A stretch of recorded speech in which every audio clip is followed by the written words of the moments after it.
Gram सभा होला वो ग्राम सभा के माध्यम से विकास करे। काहे कि अब हमरा पंचायत में ना बल्कि बिहार के जितना पंचायत बा एको ग्राम सभा ना होला, कागजे में ग्राम सभा हो जाला। ग्रामीण जनता की समस्या कहाँ बा? बिल्कुल सच्चाई भाई। लेकिन हमारा पंचायत में वार्ड बा 13 गो, 13 वार्ड से लोग के बुलाएम आ ग्राम सभा के बैठक कराएम आ ग्राम सभा के ओमे वो लोग से पूछम कि समस्या कौना वार्ड में सबसे पहले जटिल बा, बिल्कुल। कौन समस्या से सारा संसार सारा पंचायत के लोग के वो निजात मिली, पहले वो वार्ड के काम होई और पद पर जिम्मेवारी पूर्वक बैठ के पंचायत के विकास, हर एक आदमी के घर, हर एक आदमी के राशन कार्ड, हर एक आदमी के विधवा पेंशन, हर एक आदमी के वृद्धा पेंशन, हर एक आदमी के गली गली रोड लाइट, हर एक समस्या के निजात दिलाएम। ई पूछी कि नमस्कार, हम बनी अमरजीत कुमार गिरी रउआ देखतानी भोजपुरिया चकोरा। आज हम बानी सिवान जिला के गोरियाकोठी प्रखंड के मोहम्मदपुर पंचायत में और अचानक हमनी के रास्ता धक के जात रहनी हसन त ए पंचायत के मतलब कि मोहम्मदपुर पंचायत के भावी मुखिया प्रत्याशी से मुलाकात हो गई बा, तमाम बातचीत हुई। हालांकि यहाँ के मुखिया के चुनाव नहीं लड़त, यहाँ के माता जी मोहम्मदपुर पंचायत के भावी मुखिया प्रत्याशी बनी, तमाम बातचीत हुई और मुलाकात के दौरान बैठ के हम कुछ सवाल जवाब भी तैयार कैले बनी, जौना सवाल के जवाब भावी प्रत्याशी पुत्र मनजीत सिंह उर्फ सीकू सिंह से लियाई। सब सवाल के जवाब लियाई, तमाम सवाल के जवाब जौन बात तैयार कर ले बनी। रउआ सब के बता दी कि मनजीत सिंह उर्फ सीकू सिंह एगो सामाजिक कार्यकर्ता के रूप में काफ़ी लंबा समय तक अपन सेवा दिले बनी, लेकिन ऐसन का वजह आइल बा कि मनजीत सिंह उर्फ सीकू सिंह के चुनाव के मैदान में कूदे के पड़ल बा। रउआ सब के बता दी कि कोरोना वैश्विक महामारी में सामाजिक कार्यकर्ता मनजीत सिंह उर्फ सीकू सिंह के द्वारा लगातार राशन होके, मास्क होके, सैनिटाइजर होके हर जगह पहुंचावे के प्रयास कर गई बा। आखिर ऐसा का बात बा कि ये जौन पंचायत के चुनाव के घोषणा हो गई बा बिहार में, ये पंचायत चुनाव लड़े के यहाँ के तैयारी कर बनी, मैदान में कूदल बनी। तमाम सवाल के जवाब मनजीत सिंह से ले हम सीधे चलतनी वहाँ के पास में। मनजीत जी, सबसे पहले और स्वागत बा भोजपुरिया झकोरा में। बहुत धन्यवाद बा कि मोहम्मदपुर पंचायत के धरती पर वो आके पहुँचनी। हमरा तरफ से पंचायत के माई बहन बेटी लोग के नमस्कार बा। मनजीत जी, पहिल का सवाल बा कि रउआ एगो सामाजिक कार्यकर्ता के रूप में लंबा समय तक अपन सेवा दिले बनी, योगदान दिले बनी। कोरोना पे हमारा सवाल बा कि काफ़ी लंबा समय तक एगो सामाजिक कार्यकर्ता के रूप में काम कैले बनी। कोरोना वैश्विक महामारी में भोजपुरिया झकोरा ही रिपोर्टिंग चलौले रहे कि हर गरीब तक राशन के झोला लेके, राशन के पैकेट लेके, तेल, चीनी, चावल, दाल, आलू, प्याज, नमक, हल्दी सब कुछ लेके पहुँचे रहनी, सैनिटाइजर, मास्क, साबुन। आखिर ऐसा का वजह भइल कि रउआ अपना माता जी के चुनाव के मैदान में उतरले बानी? गिरी बाबा, रउआ देखले होखे पिछला लॉकडाउन में रिपोर्टिंग भी हमार चलैले बानी। आ जरा के गरीब जनता रउआ कहतनी, वो गरीब जनता ना ह, वो हमार गर्जीवन लोग ह, माता बहन, छोट भाई, बड़ भाई हलो।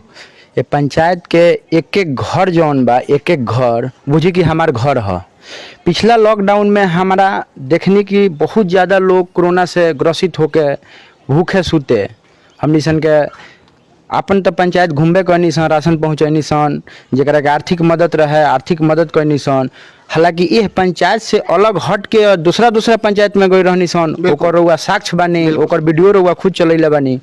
वो स्थिति के देख के हमरा चुनाव में आवे के पड़ल है। समय तक रउआ एगो सामाजिक कार्यकर्ता के रूप में काम कैले बनी ये पंचायत में, लेकिन अब पंचायत के चुनाव में का है बाबा? पिछला जौन कोरोना के लॉकडाउन रहे, वो लॉकडाउन में स्थिति ऐसा रहे भयावह, जौना के आदमी के राशन कार्ड मिले के चाहिए, बने के चाहिए, वो आदमी के राशन कार्ड ना बनल, ना मिलल, ना राशन ओकरा मिलल। इतना ना भूखमरी के स्थिति रहे जौना में हमनी सन के राशन लेके हर एक आदमी के घरे पहुँचनी सन। जे पंचायत से जे भी लोग माने गरीब बा, वंचित रह गई बा, ओकरा बाद अदर भी पंचायत में गई सन। आ रउआ कहत नहीं कि रउरा एगो सामाजिक कार्यकर्ता रहनी हो, चुनाव में रउरा आवे के उद्देश्य का बा, तो उद्देश्य इहे बा, आदि के आज़ाद भइला 75 साल हो गई, आज के भी डेट में लोग के लगे राशन कार्ड नहीं खे, भूखमरी के स्थिति बा। माने का है, सरकार का व्यवस्था नहीं खे देत? बिल्कुल देता सरकार व्यवस्था नहीं खे देत, लेकिन राशन कार्ड वाला के राशने कार्ड नहीं खे मिलत। घर के भी स्थिति काफी डगमडोल बा, हमनी के रिपोर्टिंग कैले बनी सन। आवास भी बहुत लोग के नहीं मिलल, जौना के पहले नाम रहला इंदिरा आवास, अब ओकर नाम हो गइल बा प्रधानमंत्री आवास। वो आदमी के प्रधानमंत्री आवास योजना नहीं खे, काहे सरकार देती या नहीं खे मिलत। तो बताई कि ये स्थिति में हम अपना ग्रामीण घर के लोग खातिर, गरीब माई बहिन भाई खातिर अगर जनता अपन जे हमार बा ओकरा खातिर अगर चुनाव में ना आएम तो ओकर तो दुर्दशा फिर उहे न होई जौन पिछला लॉकडाउन में चाहे जौन अब की लॉकडाउन लागल रहा ओकर तो स्थिति फिर उहे होई। लॉकडाउन के पहले भी तो स्थिति खराब रहे, लॉकडाउन में तो स्थिति भयावह ऐसे खराब हो गल कि केहू दिहाड़ी मजदूरी करे वाला मजदूरी करे ना जाओ, इससे ज्यादा भयावह स्थिति खराब रहे। लेकिन रोरा पंचायत की स्थिति तो बहुत पहले से खराब बा। हमारा पंचायत के ना बल्कि बिहार के जितना पंचायत बा वो पंचायत के ही स्थिति खराब बा। ऐसे खराब बा कि रउआ जौन जनप्रतिनिधि चाहे हमारा पंचायत को हो चाहे जे भी पंचायत के लोग बा, अगर जनप्रतिनिधि अच्छा ना चुनी तो स्थिति सही कहाँ से हुई? बिल्कुल स्थिति तो कबो खराब रही। अब किए जौन चुनाव आइल बा, अब किए जनप्रतिनिधि हर पंचायत के नवजुवक लड़का सन के चाहे पढ़ल लिखल ईमानदार छवि के ना चुनल जाई, फिर स्थिति उहे रही। रउआ वोट देम, हम वोट देम आ फिर ओकरा के गाली देम कि काम कौन चीज कैले भाई, ये कैले कौन चीज बा? वोट दे के गाली देते बा लोग। हाँ, रउआ तो देखा तनी हर जगह रिपोर्टिंग करता नहीं, देखा तनी कि केंगनिया मेहरारू गरिया आवत तरीसन की हमरा के मुखिया जी हाँ मुखिया जी के पैसा 5,000 मांगत तनी, 10,000 मांगत तनी आ एको गो घर ना मिलल, ना राशन कार्ड खातिर 500 रुपया लगता, ना राशन कार्ड नहीं मिलल। बिल्कुल, तेईस रोरा चुनाव के मैदान में आयल बने की तस्वीर और तकदीर दोनों बदले के बा। बिल्कुल बिल्कुल, हम अपना पंचायत के विकास खातिर चुनाव में अइनी है कि खाली समाज के सेवा कैला से समाज में परिवर्तन ना हुई, समाज के विकास ना हुई, ओकरा खातिर कोनो पद पर बैठे के पड़ी और पद पर जिम्मेवारी पूर्वक बैठ के आ पंचायत के विकास, हर एक आदमी के घर, हर एक आदमी के राशन कार्ड, हर एक आदमी के विधवा पेंशन, हर एक आदमी के वृद्धा पेंशन, हर एक आदमी के गली गली रोड लाइट, हर एक समस्या के निजात दिलाएम। ई पूछी कि केंगन दिलाएम?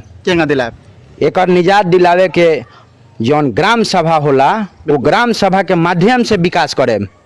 काहे कि अब हमरा पंचायत में ना बल्कि बिहार के जितना पंचायत बा एको ग्राम सभा ना होला, कागजे में ग्राम सभा हो जाला। ग्रामीण जनता के मालूम नहीं है कि समस्या कहाँ बा। बिल्कुल सच्चाई भाई। लेकिन हमारा पंचायत में वार्ड बा 13 गो, 13 वार्ड से लोग के बुलाएम आ ग्राम सभा के बैठक कराएम आ ग्राम सभा के बैठक करा के ओमे वो लोग से पूछम कि समस्या कौना वार्ड में सबसे पहले जटिल बा, कौन समस्या से सारा संसार सारा पंचायत के लोग के वो निजात मिली, पहले वो वार्ड के काम होई आ पहले वो काम होई। ओकरा बाद दूसरका फिर जौन हर महीना के हर रविवार के प्रथम रविवार के हम ग्राम सभा बैठाएम। सरकार का ओरा से नियमावली बा, नियम बा कि ग्राम सभा 2 महीना पर करे, होत कहाँ बा? लेकिन होत नहीं है।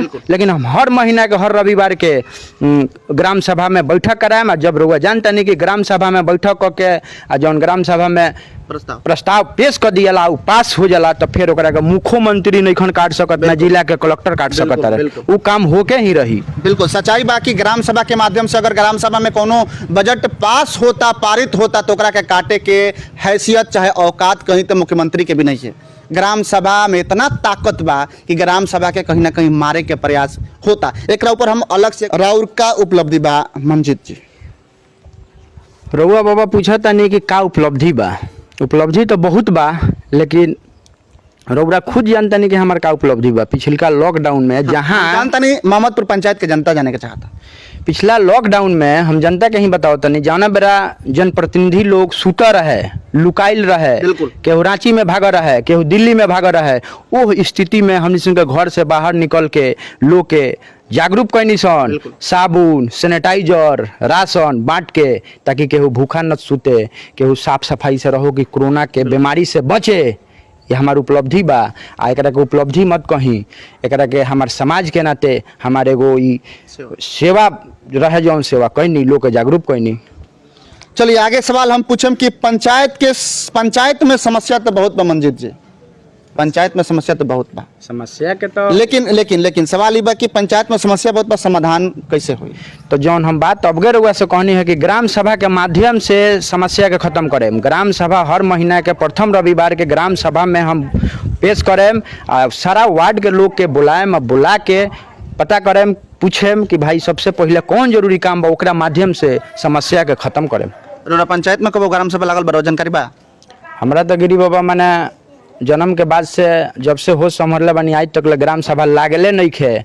आ हमरा से का पूछे में जे हमार जे भाई छोट बा, जे माता बहन बा, वो लोग से पूछ सकता नहीं। बिल्कुल हम पूछम। अगला सवाल बा, बाकी सब लोग में मंजीत बाबू उर्फ सीकू सिंह बेस्ट कैसे बानी। सब लोग चुनाव लड़ता मंजीत जी, भावी प्रत्याशी लोग, जीतल प्रत्याशी जो पिछला बार 2 नंबर पर रहे, जो 1 नंबर पर रहे, जो 3 नंबर पर रहे, वो सब लोग में रउआ सबसे बेस्ट कैसे बने। गिरी बाबा रउआ पूछा तनी कि हम बेस्ट कैसे बानी, रउआ खुद जानता नहीं कि हम बेस्ट बानी। ऐसे कि जावना बेरा जनप्रतिनिधि लोग सुता रहे, जे हारल जनप्रतिनिधि होखो, जीतल जनप्रतिनिधि होखो, वो बेरा ओकरा समाज के सेवा करे के चाही। जरा लगे जे लोग भूखे सुतत रहे, ओकरा लगे कोनो ना कोनो आहार लेके पहुँचे के चाही, ओकर समस्या जाने के चाही। ओकरा लगे हम गईनी, ओकर समस्या जाननी, जौन हमरा से सहयोग बनल, जौन हमरा से करे लायक भइल कईनी, तो बेस्ट तो हम अपना से बढ़ले न बानी जी। और लोग से कुछ हम हट के कैले बानी तो वो लोग से तो बेस्ट हम बानी, जरूर बानी। वो लोग कुछ ना कैलस जनप्रतिनिधि होते हुए, लड़का हमार फंसल रहे सन दिल्ली में, बॉम्बे में, मद्रास में, ओकनी सन के लगे टेलीफोन कऽ के बाबू भैया हमनी सन के केहू तिया बोला ली घरे। एकरा के रउआ जनता से पूछ सकतानी, लड़का बतैहन सन हमार कि भाई हमार छोट भाई बड़ भाई सब जौन जे फंसल रहे लोग के यहाँ से जौन हमरा से बनल कलेक्टर के लग से ओजो के कलेक्टर से बात करके केंगन केंगन टिकट हुई का हुई, ओकरा के बुलावल गई, बुला के जी के स्कूल पर रखवावल गई, रखवा के जाके ओ जी के पूछल गई कि बाबू तनी के खाए के पिए के तो गजन नहीं खे। कोनो मुखिया अगर ओ जी के जाके हमरा पंचायत के पूछले होखो, हाल चाल ले होखो कि बाबू तनी के ठीक बारसन कि ना, पूछ सकतनी जनता से। ऐसे रउआ माना तानी कि हम बेस्ट बानी। बिल्कुल हम बेस्ट बानी। जब बेस्ट ना रहती तो जनता हमार जे पंचायत के बड़ भाई, छोट भाई, माता बहन बा लोग, वो लोग सर वो पूछ सके नहीं कि हम वो लोग से बेस्ट बानी कि नहीं खी। बिल्कुल हम पूछम वो लोग से बेस्ट बानी कि नहीं बानी। लेकिन एक और सवाल बा, आखिरी सवाल बा, क्षेत्र भ्रमण के दौरान ये पंचायत के जनता रुआ से क्या कहता। क्षेत्र भ्रमण के दौरान जनता बहुत कुछ कहता।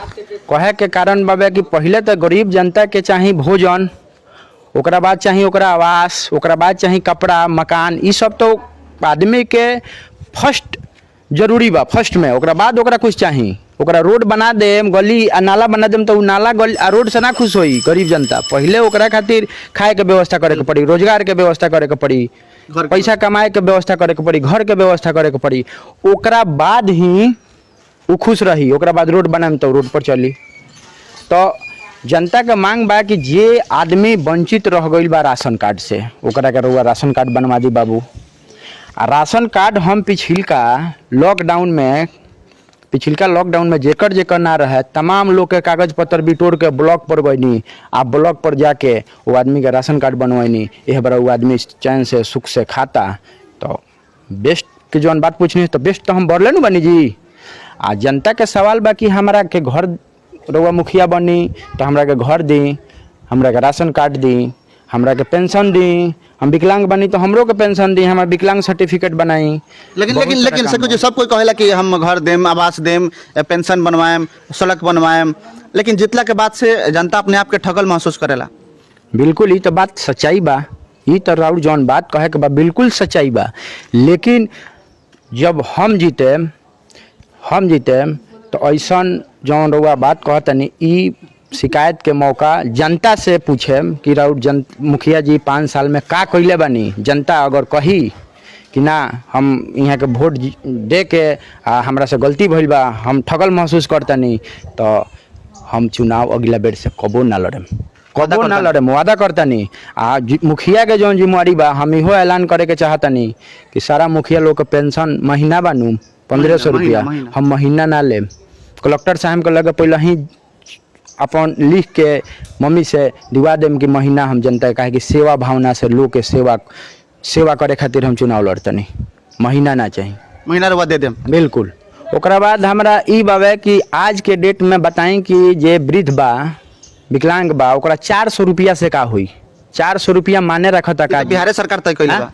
तो बिहार सरकार तय कइले बिया तो हर चीज के यूनियन बा, मुखिया के यूनियन बा, शिक्षा विभाग के मास्टर लोग के यूनियन बा, पुलिस लोग के यूनियन बा, नेता लोग के यूनियन बा, हर चीज के यूनियन बा, विकलांग के यूनियन बा, विकलांग के यूनियन बा। तो मुखिया जी लोग यूनियन के माध्यम से काहे नहीं खे गरीब जनता के कहत कि ना 400 से काम ना चलिए, एकरा पेंशन के 1000 रुपया करी। केहू मुखिया ये आवाज के बुलंद करता, एकरा के करत होखे तो रुआ बोली। तो बहुत जगह रिपोर्टिंग करता नहीं, कहीं रुआ सुने के मिलल है कि 400 के ना 1000 हम आंदोलन करके या चाहे अपने जनता के हित में ये बात के हम कलेक्टर से लेके मुख्यमंत्री तक ले पहुँचाए। ये सवाल ई बात केहू नहीं खा सोचत, ऐसा नहीं खा सोचत कि मुखिया जी के पैकेट भरे के चाहिए इंदिरा आवास से 50,000 और राशन कार्ड से 1,000 और वृद्धा पेंशन में 1,000 मिल गई। मुखिया जी खुश बनी।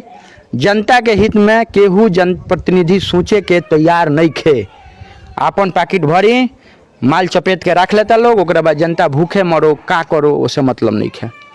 चलिए बहुत बहुत धन्यवाद मंजीत जी अपन समय देनी हमरा के। बहुत बहुत धन्यवाद। भोजपुरिया झोकरा के रउआ धरती पर रहनी पंचायत मोहम्मदपुर में, बहुत बहुत धन्यवाद। तो चलिए यहाँ के रहनी हम मंजीत सिंह उर्फ सीकू सिंह तमाम बातचीत भइल और यहाँ के कहतन कि बिल्कुल ग्राम सभा के माध्यम से ही पंचायत के विकास संभव बा और ग्राम सभा के माध्यम से ही हम मोहम्मदपुर पंचायत के विकास करें। काकि सही बात बा कि पंचायत में ग्राम सभा ना लगी तो फिर योजना के बारे में कितना रुपया की योजना बा, कहाँ की योजना है, कैसे पता चली जनता के। तो कहीं ना कहीं मूर्ख बनावे के प्रयास कल जाला। जे भी जनप्रतिनिधि बा जाओ ना पंचायत के भी ले रहुआ, जनता के मूर्ख बना के और लूटे के प्रयास कल जाता। कहीं ना कहीं एगो बहुत बड़ा सोच कहल जाए। अब तक के इंटरव्यू में एगो बहुत बड़ा सोच रही कि हम ग्राम सभा लगा के ग्राम सभा कचहरी के माध्यम से प्रस्ताव के पारित करके हम भेजे प्रखंड में, प्रखंड से जिला परिषद में, जिला परिषद से जिला में, जिला के बाद से मुख्यमंत्री भी ओकरा के नखन काट सकत। इतना शक्ति बा ग्राम सभा में, ये बात बतावे के प्रयास ना कल जाला। बहुत बड़ा शक्ति बा ग्राम सभा में। ग्राम सभा में प्रस्तावित पारित के काटे के औकात केहू के नहीं है। ये बहुत बड़ा सवाल बा और मंजीत बाबू कहते हैं कि हम ग्राम सभा के माध्यम से मोहम्मदपुर पंचायत के विकास करें। निश्चित हर योजना के बारे में, हर चीज के बारे में, योजना के राशि के बारे में पहले जनता के बताओ जाए, जनता से पूछल जाए कि रउआ बताई कि कामना वार्ड में सबसे पहले कौन काम की आवश्यकता बा। जनता से पूछ के वार्ड में वो काम के सबसे पहले और प्राथमिकता के रूप में करावल जाए। लगातार हम बनल बनी ग्राम सभा के ऊपर हमारे एपिसोड रही। हम ग्राम सभा के बारे में जनता के बताओ के प्रयास करें। हालांकि सीकू जी हमरा याद दिला दिले बनी कि ग्राम सभा ही बेस्ट रूट बा। रूट जौन कहल जाला हमनी के कहने सन के रूट रास्ता विकास के ग्राम सभा के माध्यम से ही पंचायत के विकास होता। आज हमारा सिवान जिला के गोरियाकोटी प्रखंड के मोहम्मदपुर से कैमरा के बीच हमारे सहयोगी अंकित कुमार के साथ धन्यवाद।